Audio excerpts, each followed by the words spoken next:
So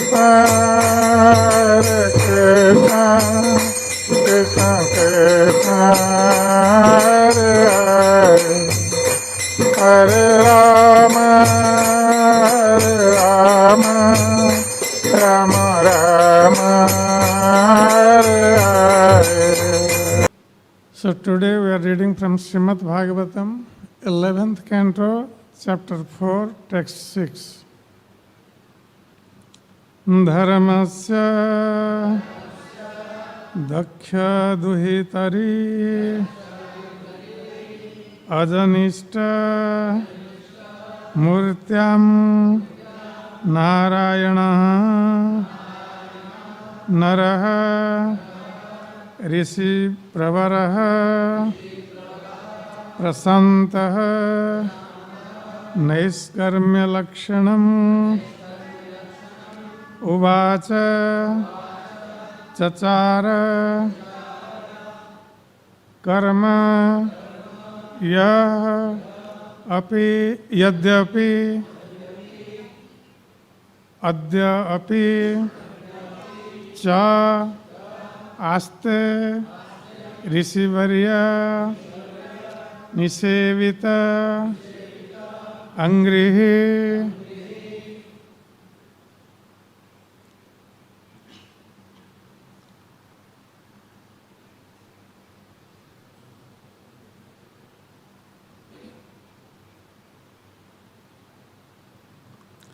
Dharmasya daksha duhitaryajanishta murtyam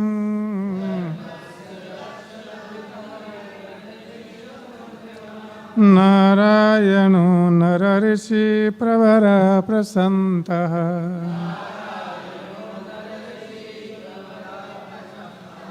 Naiskarma lakshanam vacha chachara karma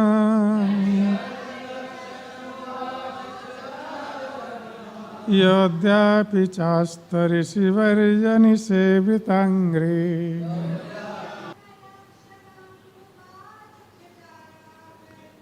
Niskarma lakshanam vacha chachara karma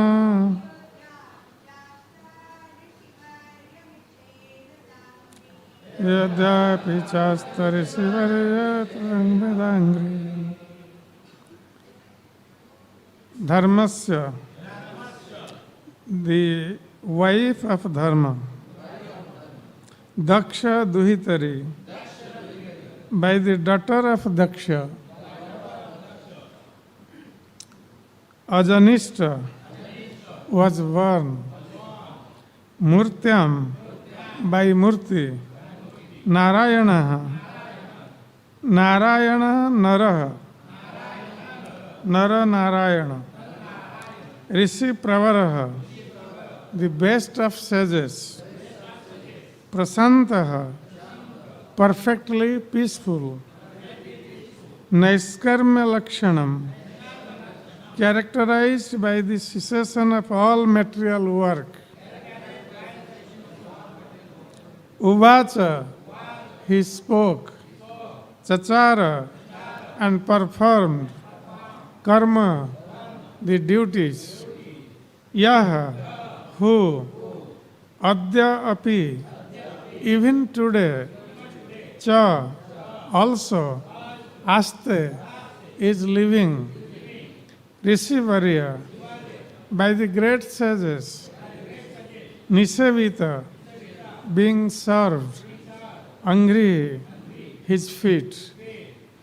Translation and purport by the disciples of Srila Prabhupada. Jai Prabhupada ki Jai. Translation. Nar-Narayan Rishi, who is perfectly peaceful and is the best of sages, was born as the son of Dharma and his wife Murti, the daughter of Daksha. Nar-Narayan Rishi taught the devotional service of the Lord, by which material work ceases, and he himself perfectly practiced this knowledge. He is living even today. his lotus feet served by the greatest of saintly persons. Purport. It is understood that Nar-Narayan Rishi spoke transcendental knowledge to great saintly persons such as Narad Muni. On the basis of these teachings, Narada was able to describe Naiskarmyam, or devotional service of the Lord, which eradicates material work as mentioned in Srimad Bhagavatam 138. Tantram sattatang achasta naiskarmang karmanang yataha. The Atma Swarupa, or eternal form of the living entity, is devotional service to the personality of Godhead. But our perception of our eternal form is covered by a material concept of life, just as our normal understanding of our life is covered by a dream. Naiskarmam, or the cessation of material work, is possible only by the devotional service of the Lord, as stated by Narad Muni himself. Naiskarmang api achyuta bhava varjitam nasovate jnanam alam niranjanam. Bhagavatam 1.5.12. The process of transforming ordinary karma into naiskarma, or transcendental work, is summarized by Srila Prabhupada in his commentary on this verse spoken by Narad Muni. Prabhupada writes, fruitive work in which almost all people in general are engaged is always painful, either in the beginning or at the end. It can be fruitful only when made subservient to the devotional service of the Lord. In the Bhagavad Gita, also it is confirmed that the result of such fruitive work may be offered for the service of the Lord. Otherwise, it leads to material bondage. The bona fide enjoyer of the fruitive work is the personality of Godhead, and thus, when it is engaged for the sense gratification of the living beings, it becomes an acute source of trouble. According to the Matsya Purana 3.10, Dharma, the father of Nar-Narayan Rishi, was born from the right breast of Brahma and later married 13 of the daughters of Prajapati Daksha. The Lord himself appeared from the womb of Murti Devi.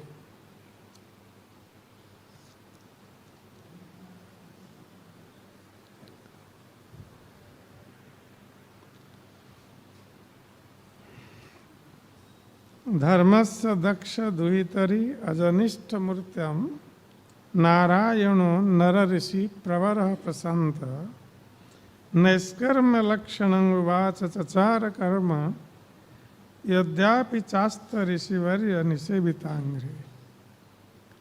So here in this verse of Srimad Bhagavatam,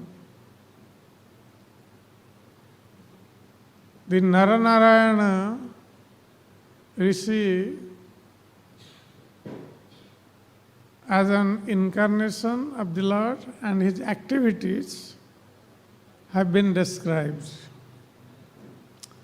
As we all know from previous verses,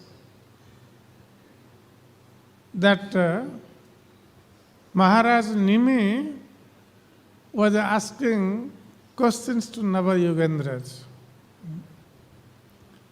And he was interested to know about the different incarnations of the Lord and their activities for the benefit of mankind. So here in this particular verse, Drumila, who is one of the Navayogendras, so he is describing about this incarnation of Nar-Narayan Rishi. And how the Lord appeared as Nar-Narayan Rishi for the benefit of the whole world. Because the Lord is always compassionate towards the living entities. Though the living entities want to enjoy without the Supreme Lord, but still the Supreme Lord does not forget the living entities. The living entities are forgetting the Supreme Lord. They want to enjoy without the Supreme Lord. That's why the living entities have been sent to this material world, to get an opportunity to enjoy. But this material world is made in such a way, this is called Dukkhalayam Asasvatam. This is a place of misery, and this is temporary. So, in a place of misery, if we want to become happy, how is it possible? It will never be possible. Though we see people in this material world, they are working very hard to earn money so they can enjoy life. So though they are working very hard, even day and night, just to earn some money so they can enjoy, but still we see while working they are suffering. They have to take so much trouble to work to get money. And when they get money to become happy, also the same trouble follows. That's why Prabhupada says, material activity means it is trouble in the beginning and it is trouble also at the end.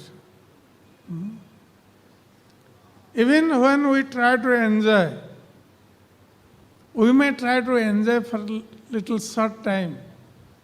Then our trouble starts. This is material world and material enjoyment. That's why this material enjoyment has a beginning and has an end.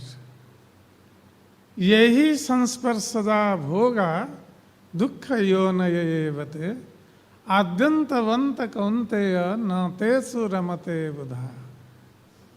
So Lord Krishna says in Bhagavad Gita that this material enjoyment, yehi sansparsada bhoga, the material enjoyment, because of this, our material senses, we want to enjoy through our material senses. And that gives rise to dukkha yoni. Dukkha yoni means getting a body which will give us trouble. So as long as we go on trying to enjoy with this material body, the end result is we will be suffering in this lifetime, and then again we will take another body to suffer again in another or many lifetimes. And this has no end. This suffering has no end.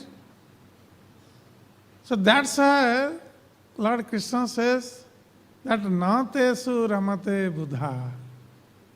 Those who are really intelligent, they don't try to enjoy through their material senses and try to become happy. The intelligent persons, they don't derive sense pleasure through their sense enjoyment. They want to derive higher pleasure than this. This material pleasure is very ignorable pleasure. it has actually no pleasure, it is only suffering. That's why it has been described that in the material world, this sex pleasure is considered highest pleasure. That's why the whole world is running after that. But yan maithunadi gruhamedi sukha hi tucham kandu yanena karayo riva dukkha dukkha. So this sex pleasure is compared to an itching. When we get an itch in the hand, so we try to rub it, and by rubbing with another hand, we get some pleasure. And that pleasure is just only relief. That is not the solution of the itching. It is only giving a temporary relief, this rubbing. And when you rub little more, then what happens? There will be a wound. There will be a wound there. And then the pain will start from the wound. So that itching was giving little pleasure just little before. Now it has started giving pain because of the wound. The blood will come out and there will be pain. That's why it has been described that this material pleasure and specifically the sex pleasure is compared to an itch. This is an itching. And one may get some relief, get some little enjoyment for a short time. Then that gives rise to trouble. Unending trouble. Throughout one's life, one has to suffer. And not only in this life, life after life, one has to take a material body. Kandu yanena karayo riva dukkha dukkham. Trupyanti neha kripana bahu dukkha vaja. And these miserly people, they are never satisfied, even if they are enjoying the sex enjoyment. Not only in this life, life after life, still they have not become satisfied. Trupyanti neha kripana, bahu dukkha vaja. And that's why they are entering into a region of getting trouble life after life because of this sense enjoyment. And they have been described as kripana. Kripana means miserly person. So in the material world, we tell a person miserly because he has something valuable, he has money, but he is not utilizing that money for a good cause. Or he is unable to tolerate if there is some loss of money. So in the scriptures it has been described that yo swalpang api vitakshating na kshamate saha kripana. That the person who does not tolerate a little bit of loss in the wealth, so he is considered a miserly person. So this is one definition of a miserly person. And this is a material definition. But there is another definition of a miserly person, kripana. So in Brihat Aranyaka Upanishad, Yajnavalkya says, Yajnavalkya is speaking to Gargi. And he tells to Gargi, Yova etat aksharam Gargi aviditva asmat lokat praiti sa kripana.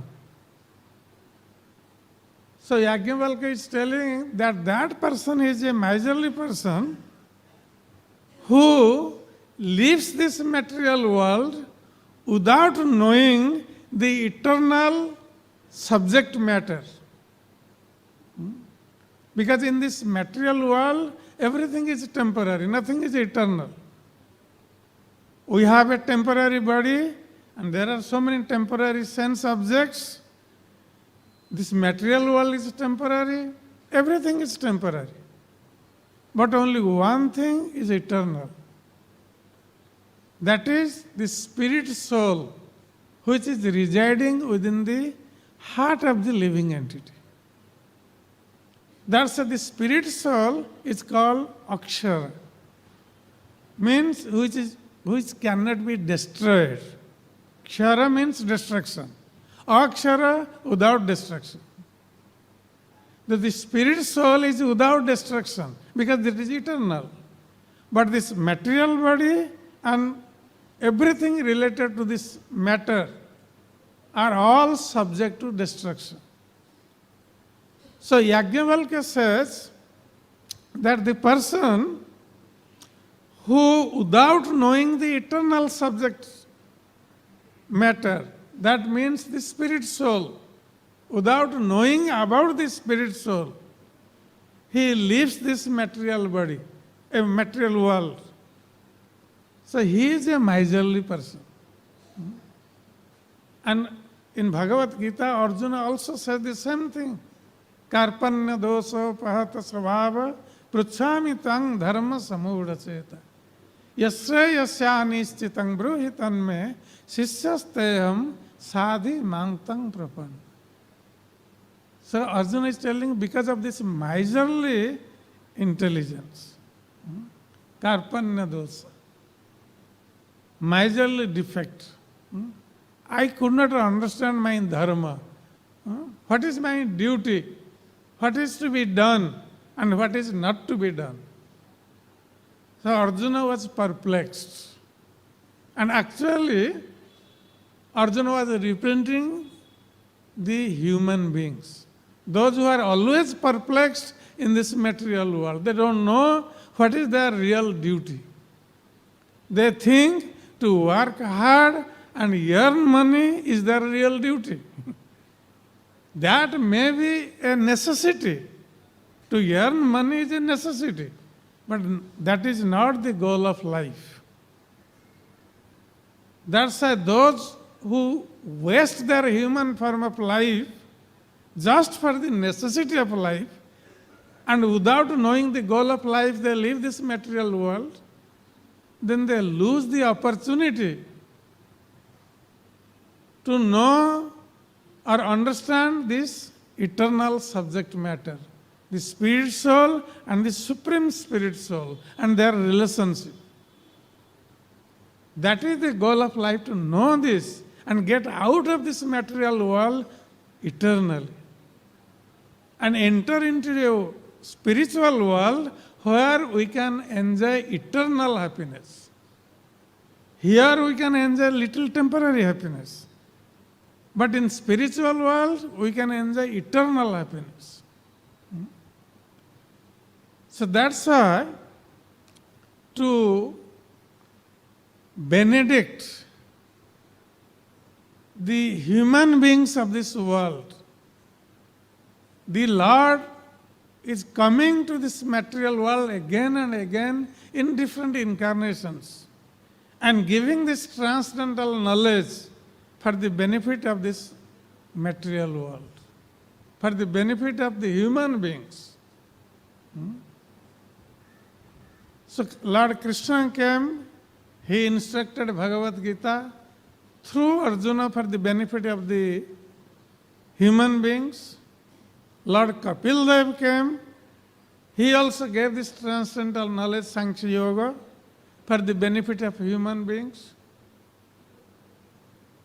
Lord Chaitanya came, he also instructed for the benefit of human beings, and he gave the highest prema.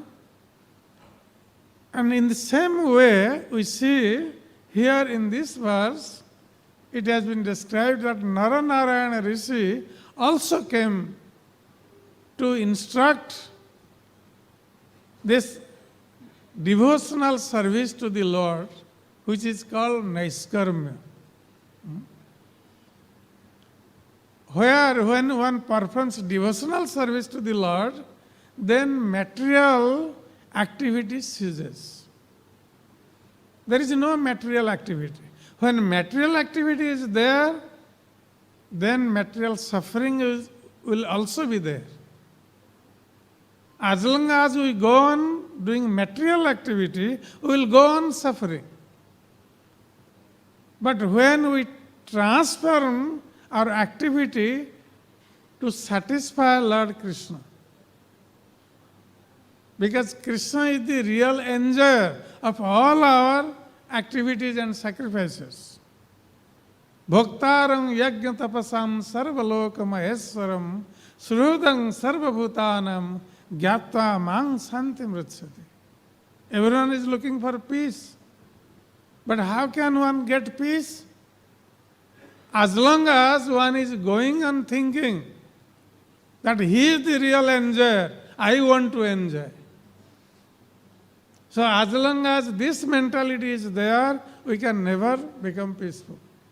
Because when all living entities think like that, everyone wants to enjoy. But when there is some obstruction in our enjoyment by someone, then what will happen? We will fight with him. Hey, why did you stop my enjoyment? That's how we see in the whole world. Quarrel, fighting, this is going on.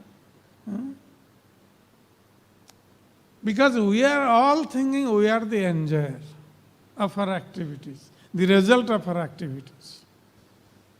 But Krishna says that I am the enjoyer. Krishna is the enjoyer. Bhaktaram yajna tapasam sarvaloka maheswara. Because he is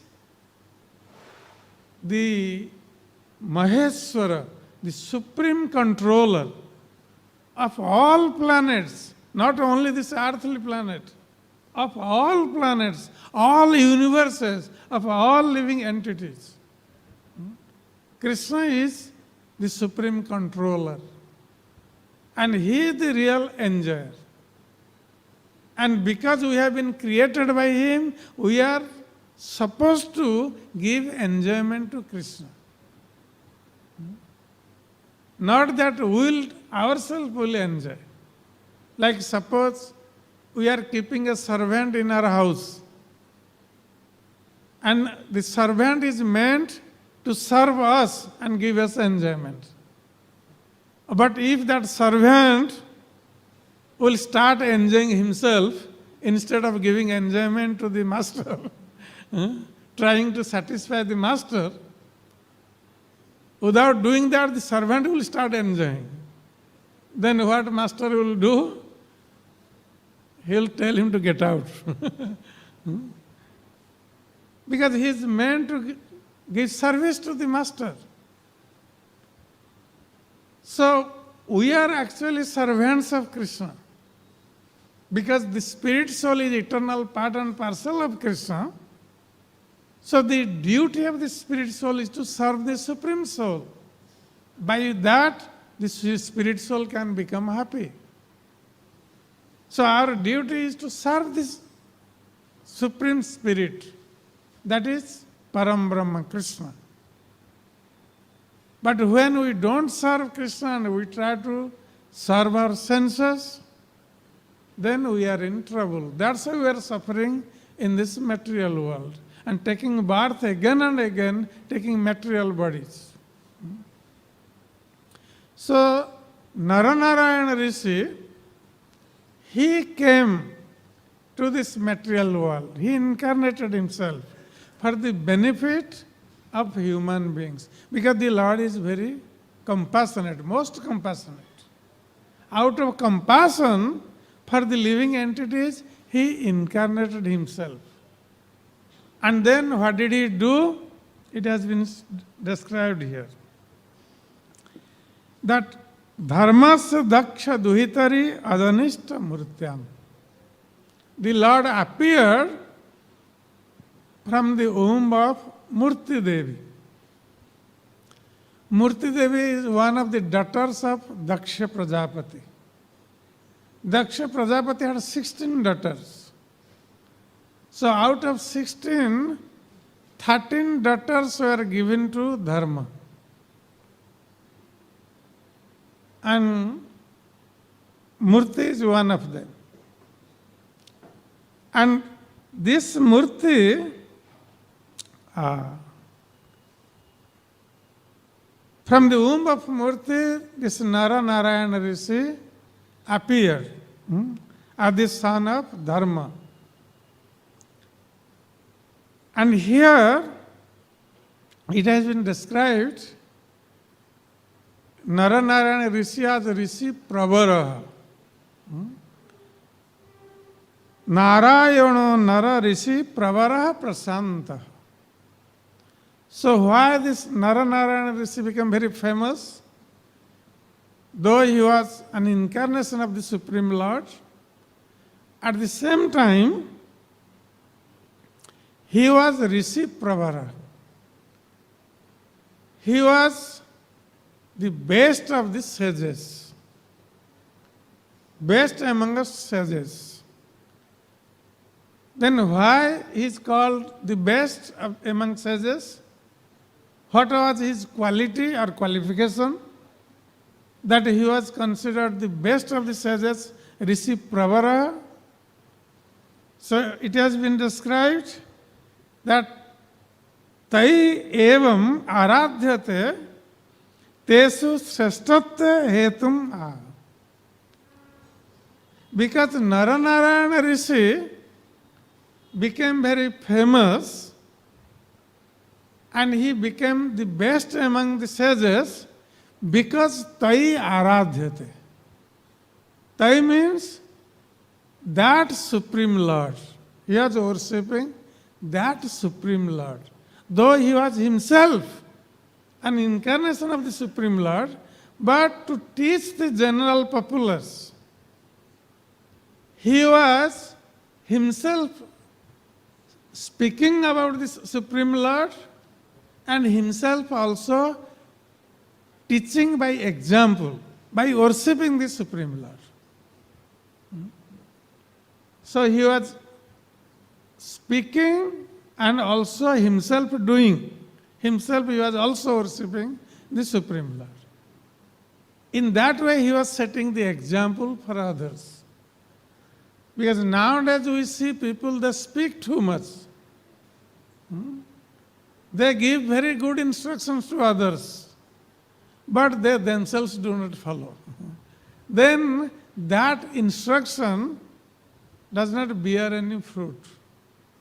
People don't take that instruction very seriously. If someone is not following himself, then what is the point of following his instruction? So people don't take him seriously. But that's why Nar-Narayan Rishi, he himself followed and he gave instruction for the benefit of others. So Tai evam aradhyate tesu shreshtatva. Because he was worshipping the Supreme Lord, that's why he became prominent among sages. He became best among the sages just by worshipping the Supreme Lord. That means anyone who worships the Supreme Personality of Godhead, he will be considered Narottama. He is the best among human beings. If someone is not worshipping the Supreme Personality of Godhead, it does not matter how qualified he is materially, or how he is popular among people.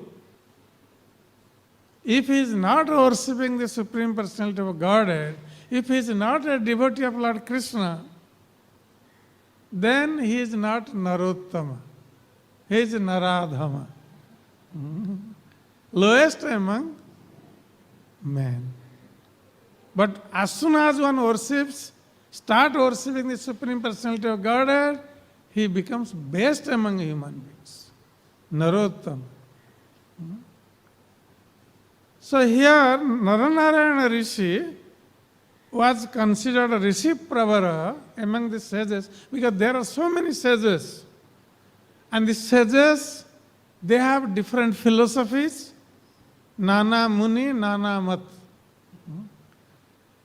Different sages, and they have different opinions. So someone may be worshipping the Supreme Lord, someone may be worshipping another demigod. So that differs from person to person. But among all sages, Nar-Narayan Rishi became the best because he was Tai Aradhyate. He was worshipping the Supreme Personality of Godhead. That's why he became Rishi Pravara. And then another adjective is used for Nar-Narayan Rishi. That is Prasanta. That he was very peaceful. So how one can become very peaceful? We all want peace. But we don't know how to attain that peace. As we were discussing just now, that because we are all thinking we are the enjoyer, that's why we have so many different desires. We develop so many different desires within our heart. And when we develop different desires within the heart, then naturally we associate with 6 enemies: lust, anger, greed, false ego, illusion, envy. So all these things we associate with them because we have a desire. When we are unable to fulfill the desire, or we get some obstruction from someone, then immediately we become angry on him because of our lust. Oh, this person is stopping me from my enjoyment. He is coming on the way. So how to eliminate him? So in that way we start quarreling, fighting, killing, so many things happen. Then how can we become peaceful? We can never become peaceful.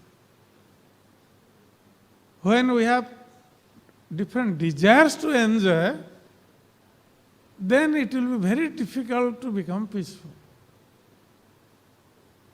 And that person who has no personal desire for enjoyment, he only wants to give enjoyment to Krishna. That is bhakti. Rishikena rishikesa sevanam bhakti ruchyate. Sarvopadi vinirmuktam tat paratvena nirmalam. So unless our heart is pure, nirmala, when we are free from all material designations, because people, they all want designations.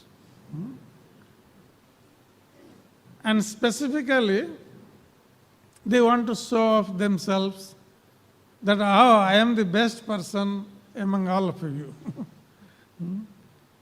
So, they even write their material designations, they speak about their material designations, that I am such and such, I am a minister, I am a politician, I am a social worker, I am a professor, I am an engineer, I am a doctor, I am this, I am that.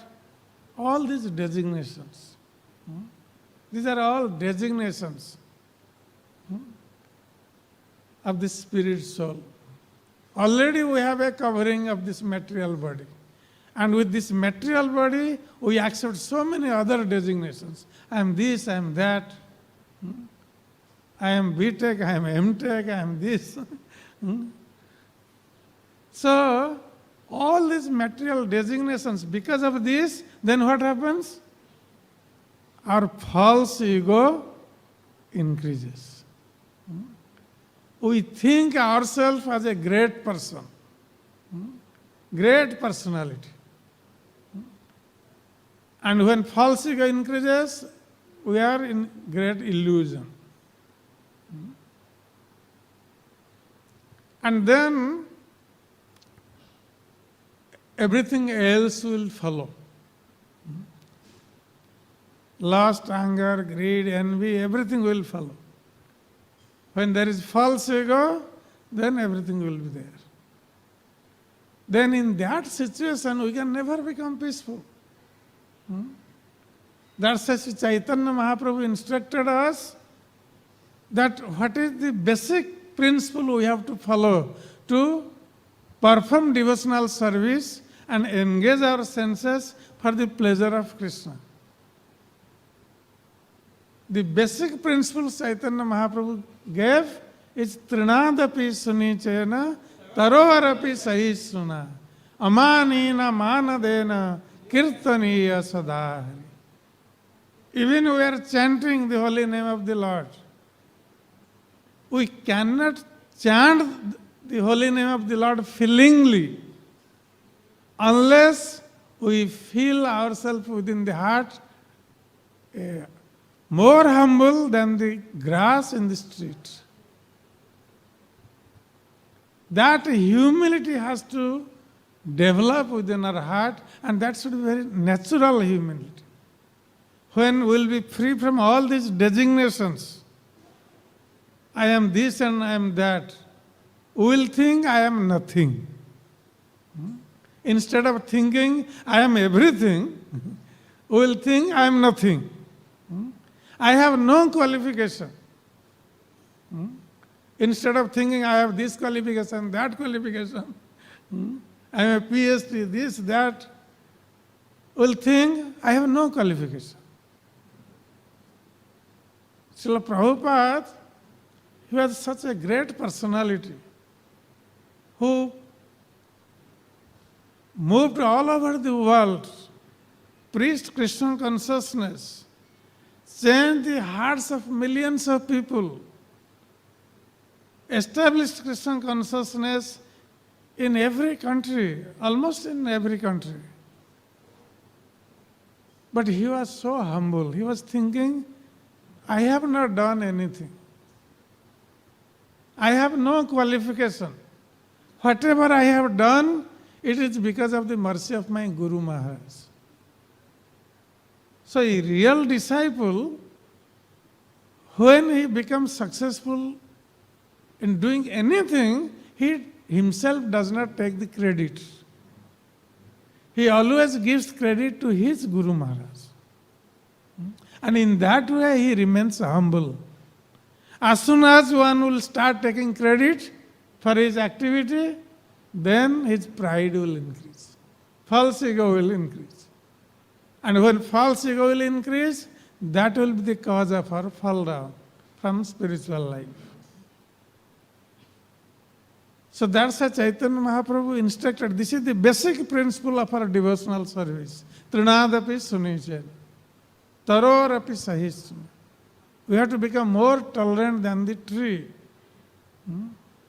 And instead of expecting respect from others, we will be always ready to give respect to others. So in this way, we can actually feelingly chant the holy name of the Lord. Hare Krishna, Hare Krishna, Krishna Krishna, Hare Hare, Hare Rama, Hare Rama, Rama Rama, Hare Hare.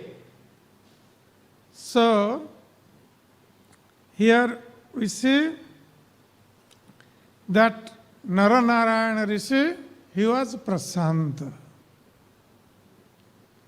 And he was Rishi Pravara and Prasanta.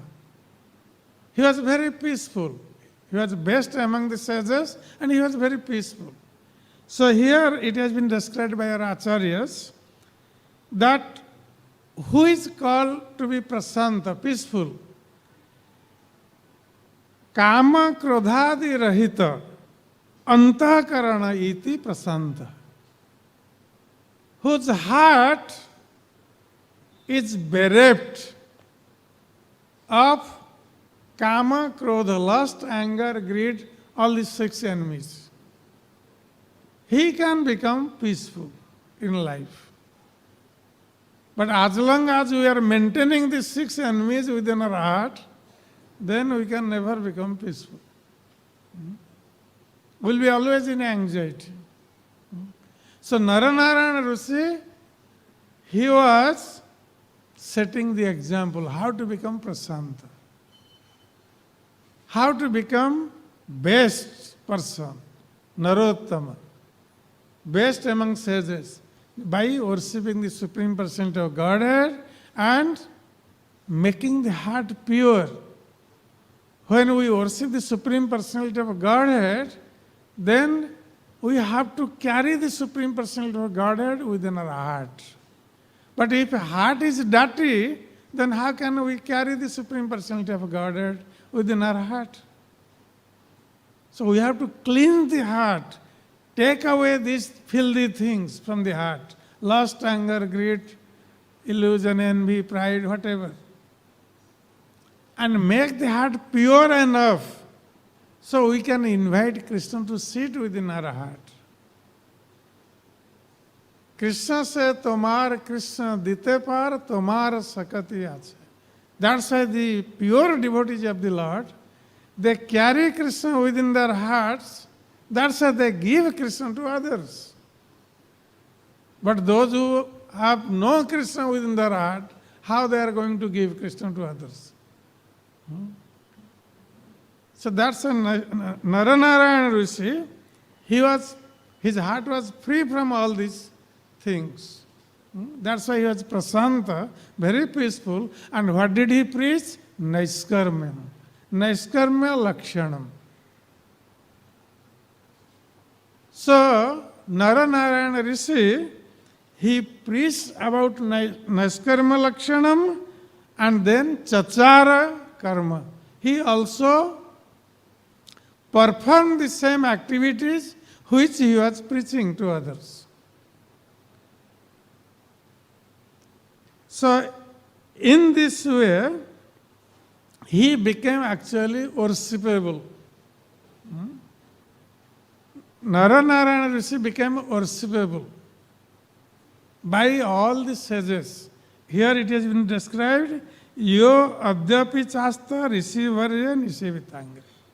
Rishi varya, the best among sages. Because Nar-Narayan Rishi was best among sages, he was also worshipped by the best among sages. And who are the sages who are worshipping Nar-Narayan Rishi? Among them was Narad Muni. Narad Muni also is the best of the sages. He is always worshipping the Supreme Personality of Godhead, and he is always peaceful, happy. And he is traveling all the 3 worlds and glorifying the Supreme Personality of Godhead, preaching about the Supreme Personality of Godhead.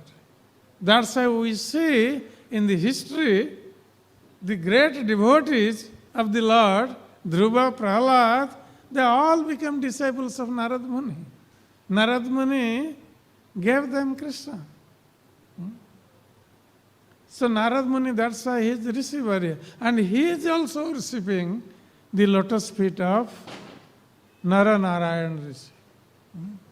So that Nar-Narayan Rishi was, he is even living today.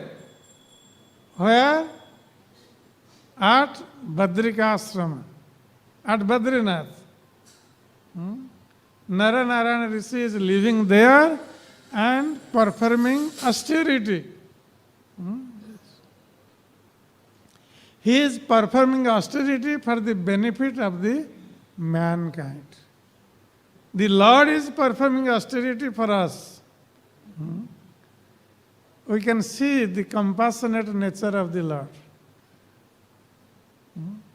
The Lord is teaching us how to attain this state of Naiskarmya, and He Himself is practicing that by performing austerity at Badrikasrama. So, this Naiskarmya, also we have to understand what is Naiskarmya. I think I am going a little ahead of more time, crossing the time of class. Okay, just this point I will just explain and close it. So, Naiskarmya has been described by our acharyas that nirgatam karma kartutvam. Yasmad.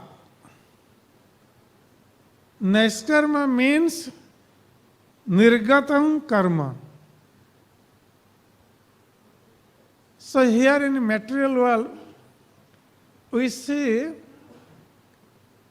generally people do two types of karma. One is, which is called karma. Many times people feel proud of that, oh, we are doing karma. They accuse devotees that you are not doing your karma. They accuse the devotees sometimes. You are not doing your duty, they say. So, sometimes we see that in material world, someone may perform activities which has been described in the scriptures, in the Vedas. That is called material duty. And when one performs pious activities, accordingly, one can get pious results. And pious results means happiness. One can get material happiness. But when one will go against the Vedic principles, one will act against the Vedic injunctions, then he does vikarma, not karma. That is sinful activity. And the result of that sinful activity is suffering. That we are suffering in this material world because of our sinful activities.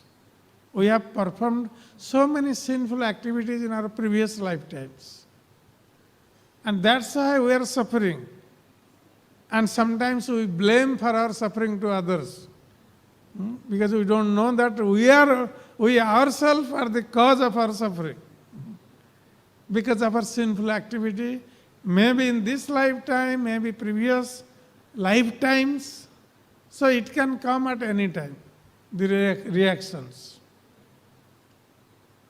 So in this way, we are bound up in these fruitive activities.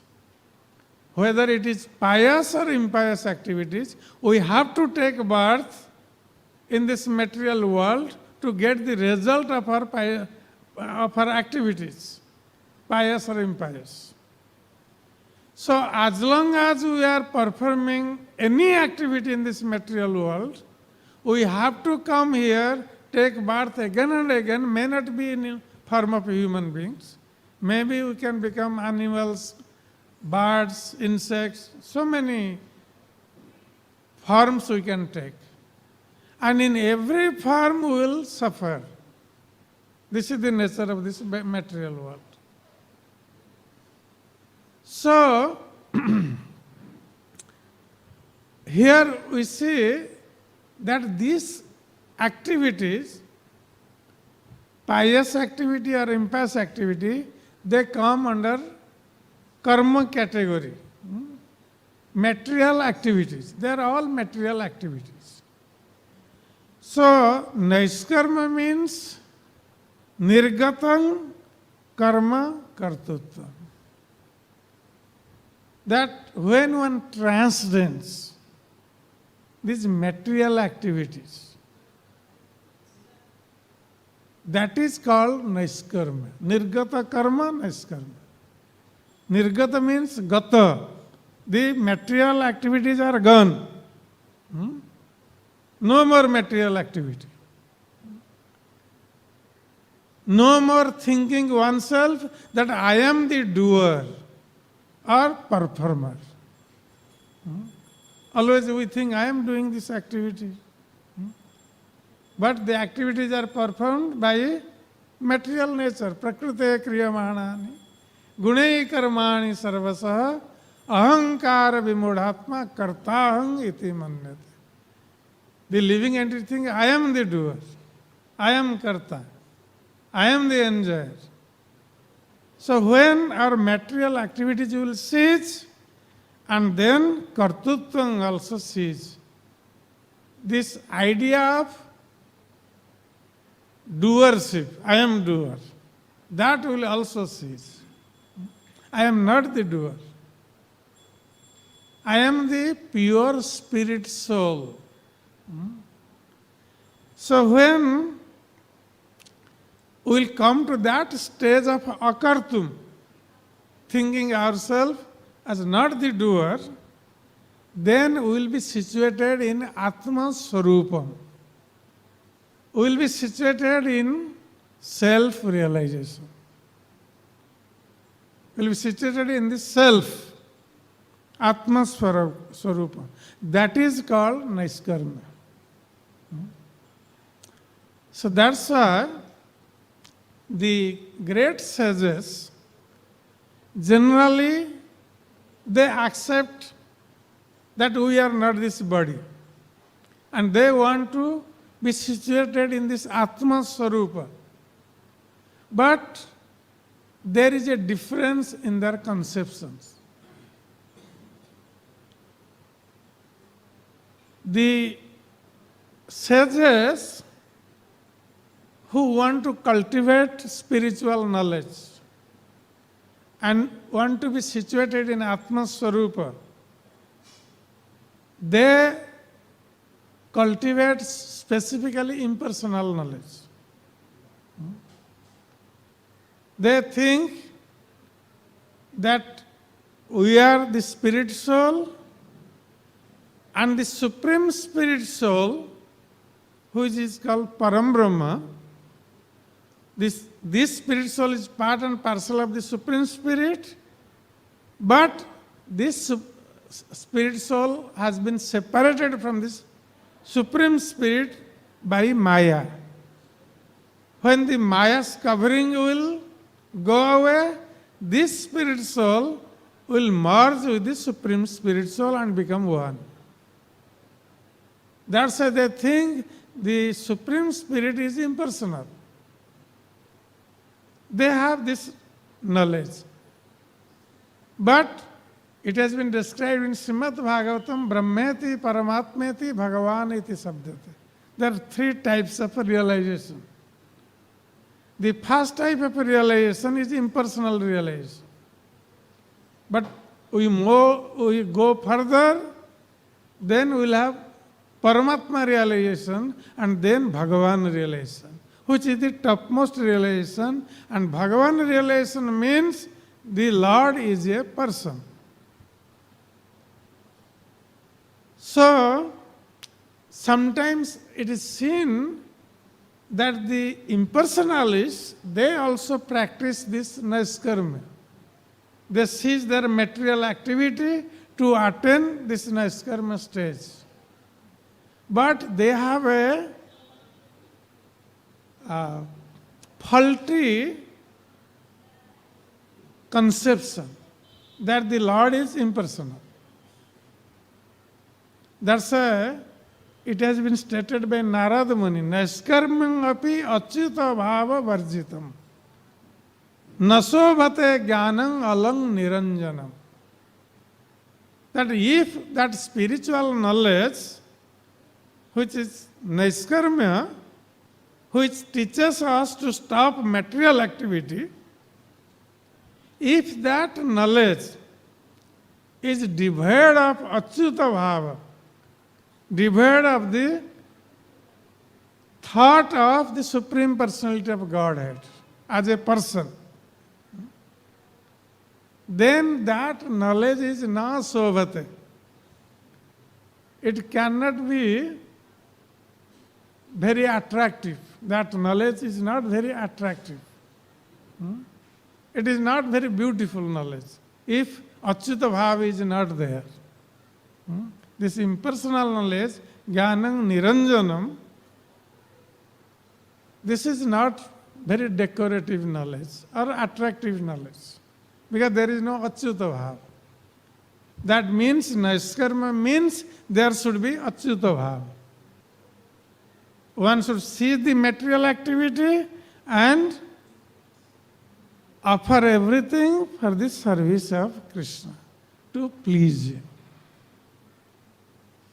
That means devotional service to Krishna. So Nar-Narayan Rishi actually preaching this devotional service to Krishna. And Narada Muni are also preaching the same thing. And they are preaching and they themselves are worshipping, teaching us how to worship the Supreme Personality of Godhead. Then one's life becomes perfect.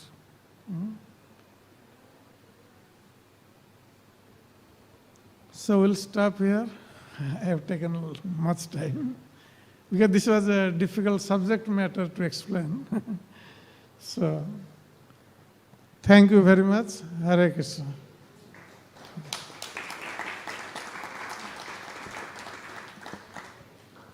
Is there any comments or questions?